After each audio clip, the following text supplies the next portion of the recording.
أعوذ بالله السميع العليم من الشيطان اللعين الرجيم بسم الله الرحمن الرحيم الحمد لله الذي كان موجودا قبل حدوث الأشياء ويبقى بعد فناء الأشياء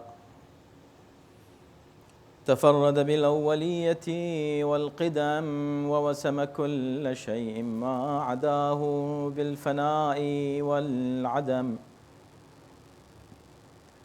كما قال عز شأنه كل شيء هالك إلا وجهه وكل نفس ذائقة الموت وقال كل من عليها فان ويبقى وجه ربك ذو الجلال والإكرام والصلاة والسلام على سيد الأنام سيدنا ونبينا ومولانا أبي القاسم محمد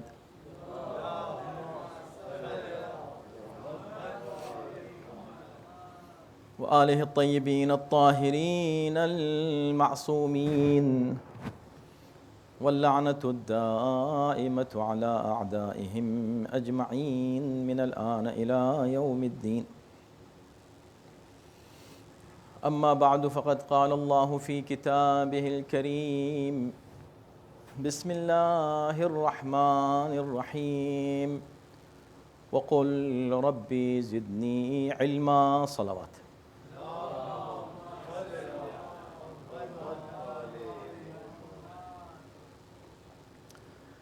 In the light of dua, the supplication from Sahifa Sajjadiyah of Imam Zainul Abidin alayhi salam, the supplication of Makarim al-Akhlaq.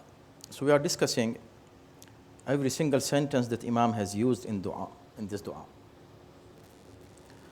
Last week, we were discussing a paragraph in which Imam has used 3 sentences. We discussed about all these 3 sentences.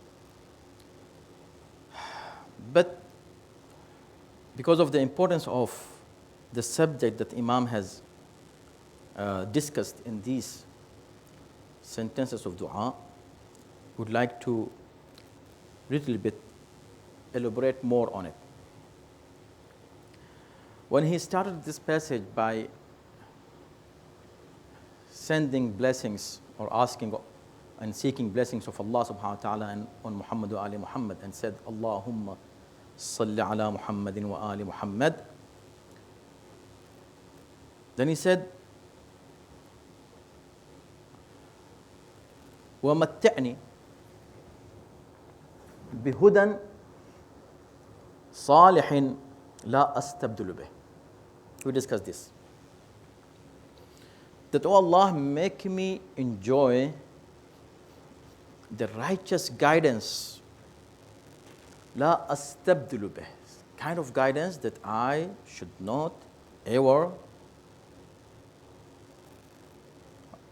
change this guidance with anything else. Because this is the greatest treasure I have, this guidance of Allah subhanahu wa ta'ala, this aqeedah that I have, this iman, this faith. Nothing can be compared with it. So why should I give up this in order to get something else instead of this? So I should not do anything which may cause me to lose my guidance, my path of guidance that you have already given me. And make me enjoy it. I should not feel that I am compelled to do it. I have to offer my salat. I have to, give zakat. I have to go for hajj. I have to. No, I should enjoy. Yes, I am doing it. I like it. I enjoy it. Matti'ni. So, oh Allah, make me enjoy the guidance. And I should not exchange this with anything else in this world. This should be my first priority, should be the greatest thing ever I have. I should acknowledge it as the greatest wealth that I possess as a guidance and iman.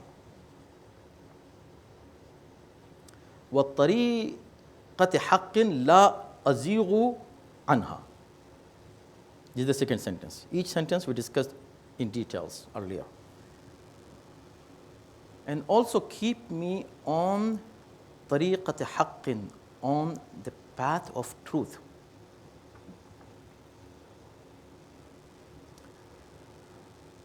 If you see from the beginning of the dua, when Imam asking something, with it, in the same sentence, Imam is asking another thing, means two in one, asking two in one. Whatever he is asking is a bounty. All our bounties, when you ask something, is ni'mat of Allah subhanahu wa ta'ala.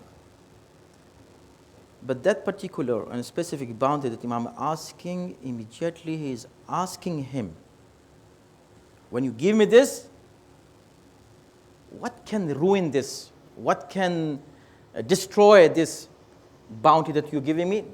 Keep me away from that thing, the other thing, the negative aspect of that ni'mat.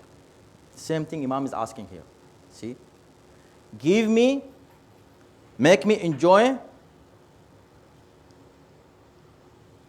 the path of hidayat and guidance, but don't let me exchange. See? If I exchange, because there are so many tests come in our life, and we might lose our iman because of money, because of some temptations might be there, some reasons, some worldly benefits, right? There are so many things that may, cause us to lose our iman, and on that price, very cheap price. So, give me this, but protect me from this. So, give me guidance, protect me from astabdilu an, to exchange my guidance with something else. The same thing here, Imam is asking in the second sentence. What? Keep me on right path. صراط حق, on طريقة حق, on the path of righteousness and truth. So this dua should be enough, right? No. What is the opposite of this? So you should ask both things. For example, oh Allah, make me pray. Don't make me lose my prayers. Allah, give me tawfiq to give zakat or khums, but don't make me stingy, so I, stop giving it. Both sides, positive, negative. Ask Allah subhanahu wa ta'ala for both. So Allah, give me the path of truth, la azighu anha. So I should not deviate from it. Zayg, as I gave you the reference from Surah Al Imran, ayat number 6 and 7 and 8, if you read them, and there is a dua in the end, which is ayat number 8. It's very good dua, and it's highly recommended to read always. رَبَّنَا لَا تُزِغْ قُلُوبَنَا. Zayg means to deviate from the path. Don't make our heart to deviate. بَعْدَ إِذْ هَدَيْتَنَا, after you have given us the guidance already. So this is what Imam is asking. Why? Because there is always a danger. And Imam Ja'far as-Sadiq alayhi salam has already said it. He said, don't be overconfident. Anytime you are at risk of losing your iman, and you have no idea where did you lose it. So you have the risk of losing it. So you should keep reading. Imam said, keep reading this dua. رَبَّنَا لَا تُزِغْ قُلُوبَنَا بَعْدَ إِذْ هَدَيْتَنَا. Dangerous the whole life. Until last moment of our life, shaitan is there, trying. So two things. One,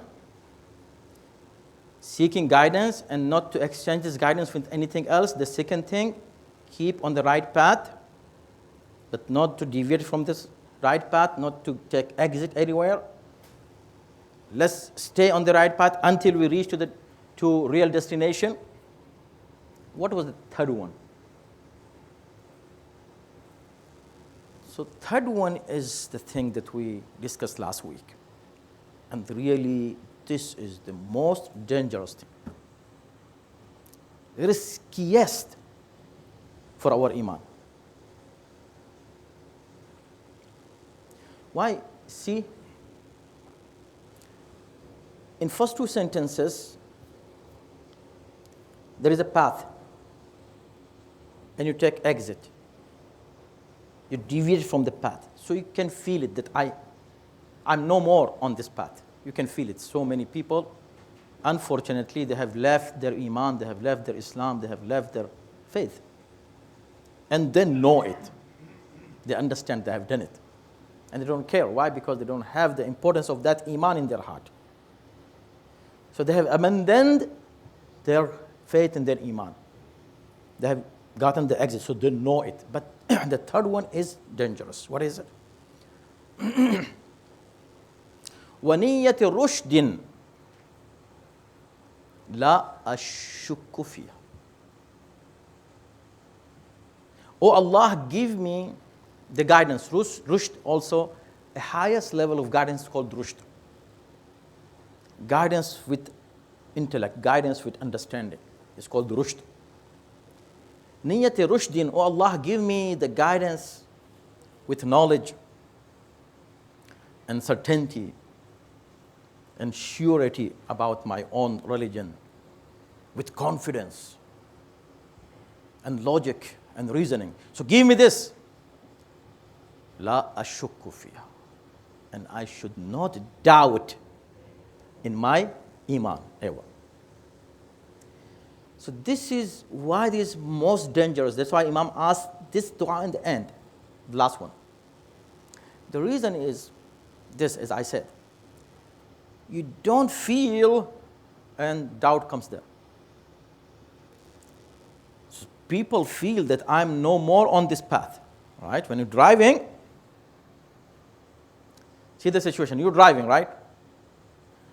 And you know that you lost your direction.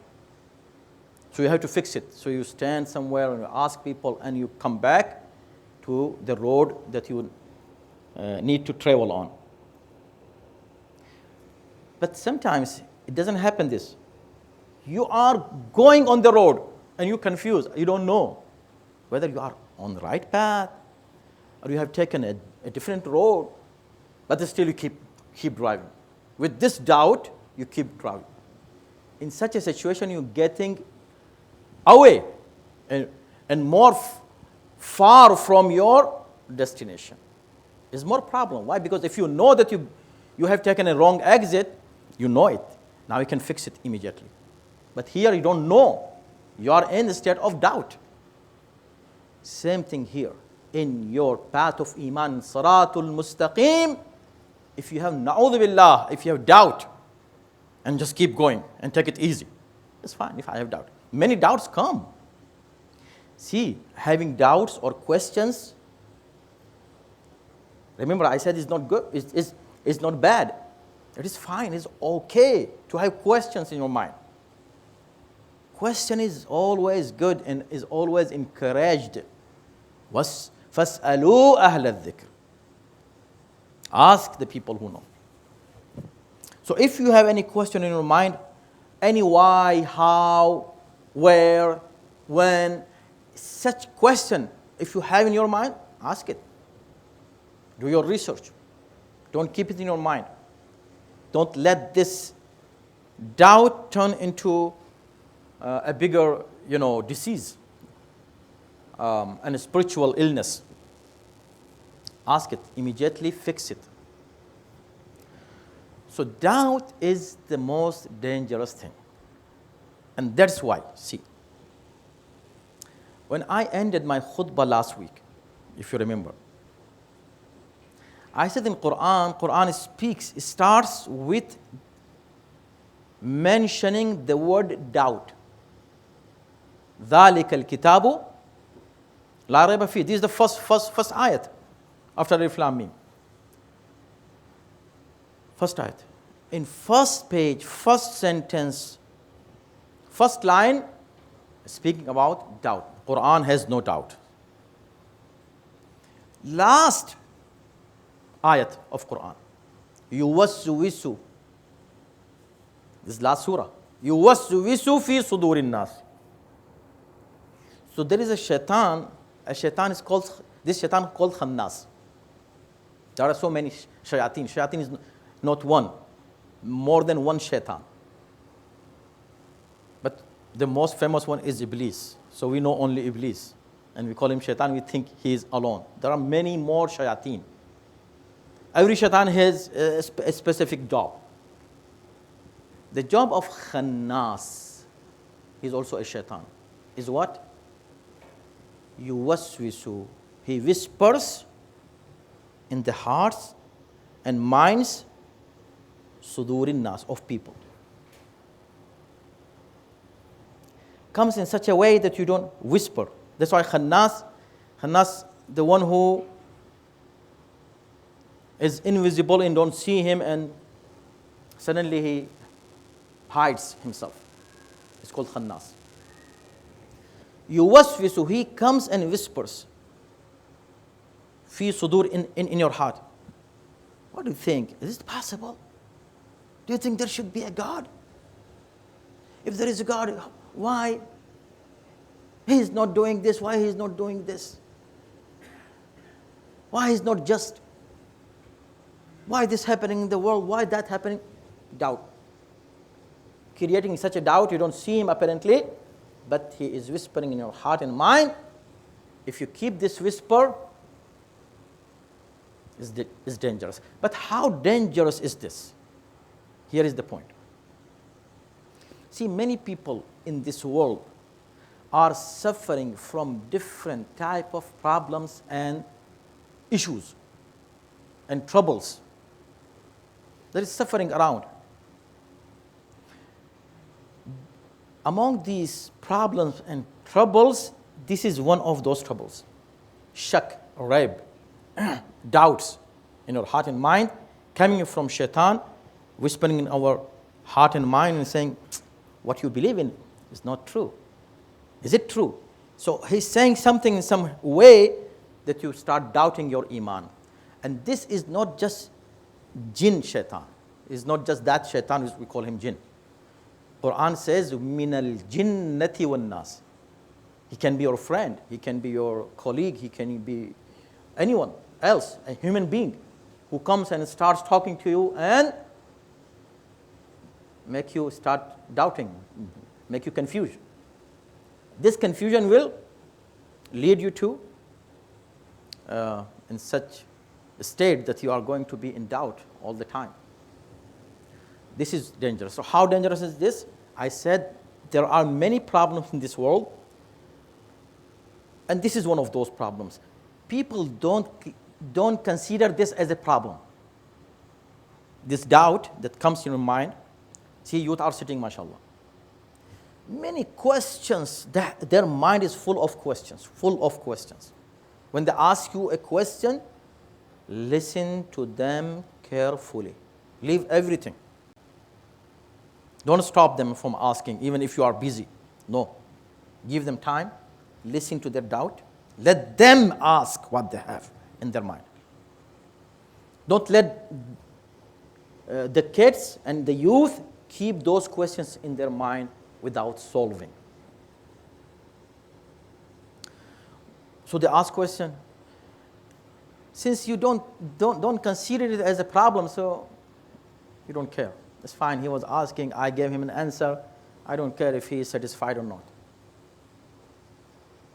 But what Quran is saying, see, according to Quran, the biggest problem that a human being can face is what? Read the last two surahs. See, this is the eloquence of Quran, subhanallah. قُلْ أَعُوذُ بِرَبِّ الْفَلَقِ. I seek refuge with the Lord of Falaq. Falaq means dawn. The time of dawn, Fajr, early morning. بِرَبِّ الْفَلَقِ. With the Lord of dawn. Min sharri ma khalaq. from the evil of whatever he has created in this world. Anything in this world, if it is turning evil for me, I seek refuge from it. So included everything in this world. Keep in mind. Just bear with me. من شر ما خلق ومن شر غاسق إذا وقب. And from the evil of darkness, it has so many meanings. Evil of darkness. ومن شر النفاثات في العقد. People say, okay, you know what? Some people are doing black magic on me. So this is also a problem. I seek refuge from that kind of black magic and witchcraft. من شر ما خلق من شر غاسق إذا وقب من شر النفاثات في العقد ومن شر حاسد إذا حسد. Many problems, maybe I can say more than 50% problems are coming from your surroundings, from your circles, from your friends, from your relatives. 50%. You have a problem. Why you are in stress? Because my brother said this, because my wife said this, because my in-laws are doing this, because my this friend is doing this. So people are causing problems for people. And the reason is hasad, jealousy. So you're asking Allah subhanahu wa ta'ala, وَمِن شَرِّ حَاسِدٍ إِذَا حَسَدٍ. And from the evil of a jealous person when he envies. His envy, his jealousy. So 4 things. من شر ما خلق, from the evil of shar. 3 shar, 4 shar. شر ما خلق, شر غاسق إذا وقب, شر النفاثات في العقد, ومن شر حاسد إذا حسد. 4 evil. And you covered every kind of evil, every type of evil in the world in this 4 shar. Remember, but you sought refuge of Allah by mentioning Rabb only 1 time. Are you with me? Only 1 time. قُلْ أَعُوذُ بِرَبٍّ بِالْفَلَقِ. رَبِّ الْفَلَقِ. 1 time Rabb. Oh Lord, I ask refuge. Your refuge from these 4 types of evils. Okay, good. So 4 evils, 1 time you're asking refuge. In the 2nd surah, how many evil? Again, قُلْ أَعُوذُ بِرَبِّ النَّاسِ. A'udhu means I seek refuge of Allah. From how many evil? In Surah Falaq, 4 evils. How many evils here? Only 1. 1 evil. What is it? Min sharril waswasil khannas. Only 1 time shar has been used. Go and read it. When you read the Quran, compare these 2 last surahs. You will find the word shar 4 times used in 1st surah, Falaq, and the 2nd one, 1 time is used. Shar. I'm asking you, Allah, I ask your refuge from what? From the evil of the shaitan who whispers in my heart and causes doubts in my heart and mind. So asking Allah to seek refuge from the shaitan who is causing doubt in my heart. This is 1 problem. In Surah Falaq, 4 problems. Here, 1 evil, 1 problem.